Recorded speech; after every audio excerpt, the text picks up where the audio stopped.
Hey guys, welcome back. Just wanted to do a quick video. I was in the store last night with my son at Home Depot. We had to stop by and get some supplies and stuff. And I was extremely excited because I don't have yet, but I now have cherry tomatoes for my collection. And obviously here in Florida, it's something I probably should have had to begin with. So I'm trying to grow other tomatoes that really aren't really slated for this time of year that that I know of. I think it's usually like March, April planting and that sort of thing. Maybe they are for this time of year, but these are March through May and June through July through August. So hopefully this will be a good particular a good particular fit for my garden and everything. These seeds say they're slated to be sold by November 2015. So hopefully I don't have, hopefully this will be a really good lot. It's fresh, so hopefully and since this is late May, or is it June? Okay, well, anyways, we'll just leave that out.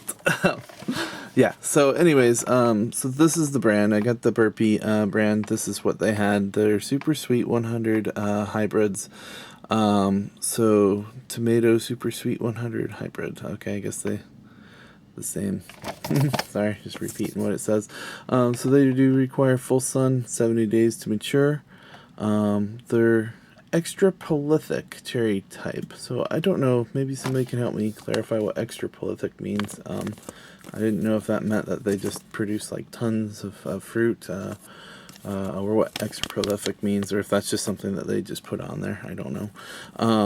Looks like with these particular seeds, they should be spaced between 3 to 4 inches and harvest in 70 days.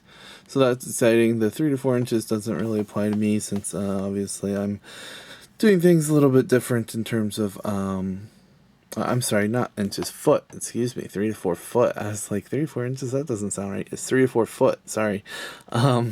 Since I'm going to be doing individual containers, it'll just be one per container, and I hope that I don't mess that up and give it too small of a container.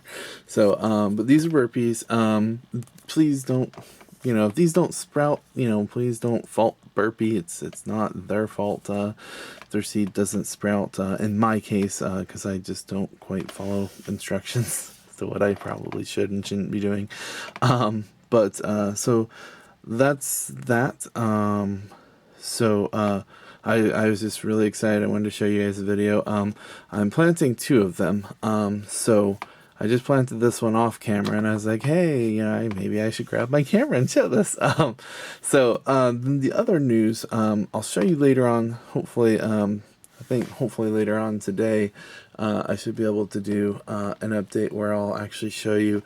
I had 4 rockwool cubes, 4 tomato seeds that I harvested this year, trying to get them back into another cycle this year, trying to get 2 generations out of the tomato seeds and the tomatoes that I've put out. So I'm hoping that will help increase production and do everything and stuff. I also put in, I believe these 2, I'm pretty sure these 2 are the tomato, and then these 2 are the melon.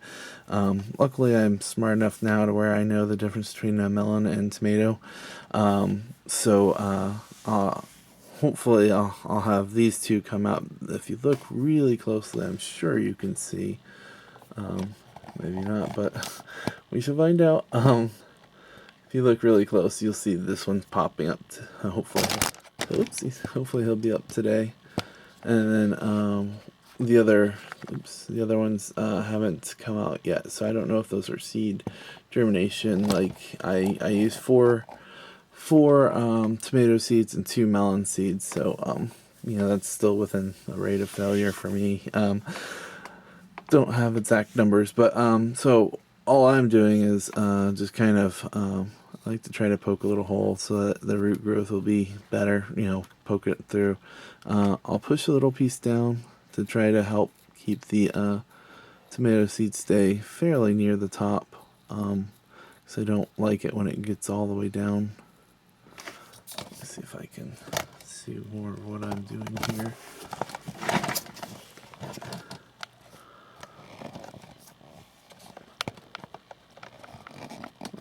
Let's see. So, what I'll do is I'll push it down a little bit. This is something new I'm trying, is to try to keep it near the surface the best I can. Alright, so then I'll now push the little seed in.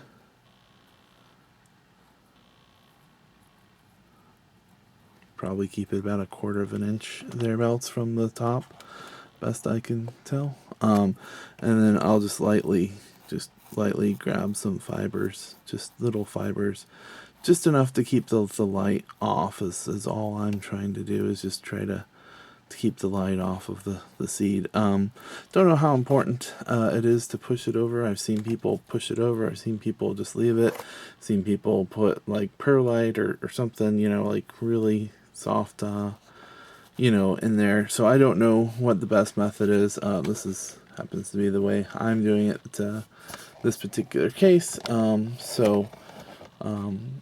Take it with a grain of salt.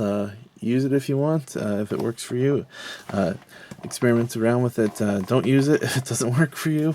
This is just what I happen to be doing, so never proclaim to be an expert at this kind of thing. Oh, I did want to mention, this CPAC, I was excited because it was only $1.37, but then I saw that it said 30 milligrams, and I was like, man, 30 milligrams doesn't seem like a lot of seeds. And I mean, I know all you need is one seed, and if you get a harvest like this and they have seeds in them, you'll be set pretty much for life on seeds, if you take good care of the seeds, which I don't. So, 30 milligrams turned out for me to be only 22 seeds. So I'm kind of have these on like high guard, high alert, like really hoping that these things, grow and I get a good harvest out of them and get some more seeds out of it. So I'm really hoping that I'll be able to grow something like that. I don't know if that's supposed to be 100 tomatoes, if that's why they call it the super sweet 100 hybrid or what. I was looking at buying some seeds offline. They had a Rapunzel variety, and that one had 2 shoots, or 2 sets of tomatoes. 1 vine, but 2 tomatoes on each side from what I saw in the pictures. And they said that you could, that generally that 40 would appear, 40 tomatoes, which I thought was really cool and neat. And so that was what I was going to save up and get. And then I saw these last night and I was like, that looks like more than 40. And I counted and there's definitely more than 40 there. So I don't know, it's kind of, I didn't take the time to actually individually count them all. I was counting by twos the best I could, and I counted quite a few there. So I don't remember, it was late last night. So, so that's pretty much the new seeds that I got. I did try to get some watermelon updates, since I killed off my last watermelon plant by harvesting the watermelon a little too early, and by harvesting it too early, and by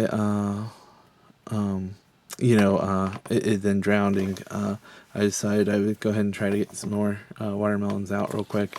What I am using is this is just a used salad container. We went out to Chick-fil-A and we got a salad, and I just saved the salad container and brought it home. And this thing, I've started many seeds.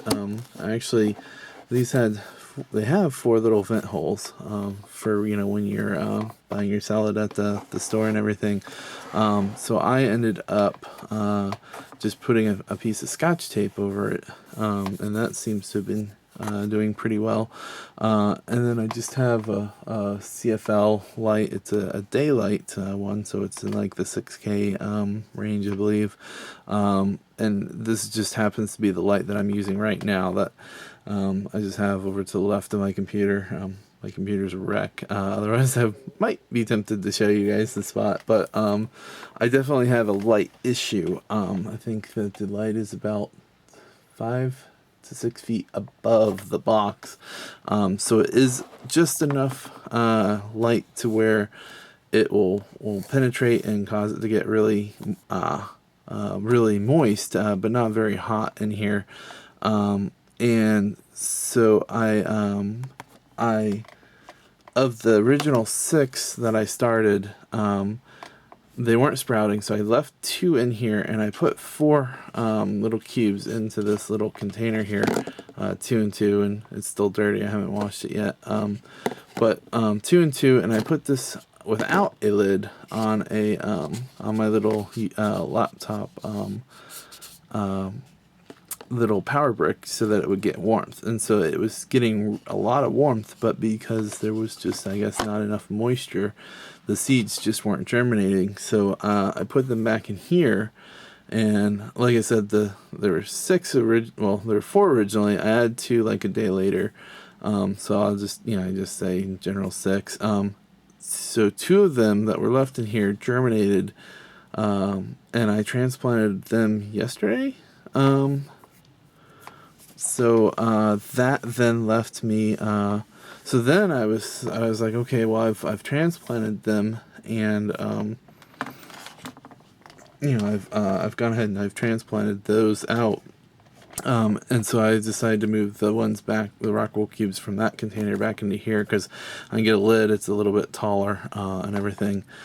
So this particular case has been working quite well for me, and it was just a bit of recycling that I was doing at the time. I just figured, oh, well, instead of throwing this out, I wonder if I can bring it home and start seeds in it. So that worked out quite well. I've been very happy so far with this. If you've watched my earlier videos, I used to do this with a lid with paper towels, which that definitely worked out well enough. But now that I've established my garden a little bit more, and I have the little hydroponic cubes here, now that I have these, I just take and I just start them here in these container in the little rockwool cubes, and I'm hoping that because I'm not really handling the roots and all that, that they'll have a much better chance of survival and stuff. So just kind of an update as to how I'm starting my seeds now versus earlier in the year. And I'm hoping, last time I didn't get hydroponic solution on them, like they would sprout up and I would wait for a couple days for them to grow. They would grow like maybe 1/4 inch, 1/2 inch, and then they would stop. And I was waiting for them to grow like another 1/2 inch before I, added solution and all that. Well, I realized that I was greatly stunting the growth of my seedlings by doing that. So this time around, as soon as they popped up, as soon as this one passes the surface here, that will be it. Like, he will be pulled and put in nutrient solution, the same day. Like, there's no more waiting a couple days to a week or anything like that, because I found they just weren't growing. And what I think was going on is the plant had used all the nutrients from the seed, and so it was just kind of in like a standby, like, okay, I just need to stand by until I get nutrients kind of deal. So I'm really hoping that these tomatoes here, these tomato seeds, will grow. I'm super excited. It seems like a lot of people that I've seen online, it seems like some people mention the Super Sweet 100 hybrids, or at least the Super Sweet tomatoes. So I'm hoping I'll be able to harvest seeds from these and get a plant that's going to be very similar production. I guess that's one of the problems with the hybrids, is you don't know when or if it will ever revert back to one of the parent plant's traits and that sort of thing. So I'm hoping that I can get a couple generations of this grown and kind of get it established and hopefully have it be good. They usually tell you on here what why they're hybrid, like what they're less susceptible to and that sort of thing. So I know a lot of people are heirloom only and that sort of thing, which I mean that's good and great. You know, and maybe this is an heirloom type. I don't believe it is, since it says it's a hybrid. You know, so I would like to have heirloom seeds of this, but this is what I have to work with for right now, and I'm hoping that everything will be fine. I don't know what Burpee's policy is. I don't know with their hybrids. I don't know if they. I'm assuming since they're a seed company, they must have. They must want you to buy new seeds from them. So I don't know how they would have a guarantee though of it turning out, you know, like this as opposed to reverting back. I don't know. I just don't know enough about gardening and seeding seeds and everything quite yet, or maybe I do and I just don't quite understand it. But I'm really hoping that I get results like this. Even if I had a strand that had half as many grapes as this, or sorry, not grapes, tomatoes, cherry tomatoes, guys. If I have one that has like half the grapes on this, you know, red and bright like that, I would be thrilled. So, the other thing is I was wondering is, do you start clipping them one by one, off and eating them in their salads and stuff, or are you supposed to wait until they're all done and then harvest? I think you can just kind of clip as you go. I guess it's something I'll have to play around with a little bit and see. But so that's pretty much my seed update, and that's pretty much what I'm growing here. So I started 4 beefsteak tomatoes, 2 watermelons, and then I have 2 additional. I'm just gonna call them cherry tomatoes, the sweet 100. So 2 of the tomatoes is sprouted, and I put them, one's in a 5-gallon bucket and one is in the aluminum can, that new design where I just cut the top off, put metal in the bottom, and then put the cube right on top of the metal. So I'm going to try to see how that does. What I'm thinking I may do in the future though is I may take the 3-inch net pot, with Hydroton, and just put the cube right into that, and then put that into the can. And that, I'm hoping, since it's a smaller gap than the red cup, that I won't have the algae issue, and then I'll have it already set and the roots established in the net cup. That way it'll be even less of a transplant shock and that sort of thing. So those are my ideas and plans. So we'll find out how many of those actually happened and how many of those don't. So, but thank you guys so much for watching. Like, subscribe, comment, any advice, anything like that I can hopefully follow and improve my gardening and everything. I greatly appreciate it, guys. Thank you guys so much for watching, and I'll talk to you guys later. Thanks.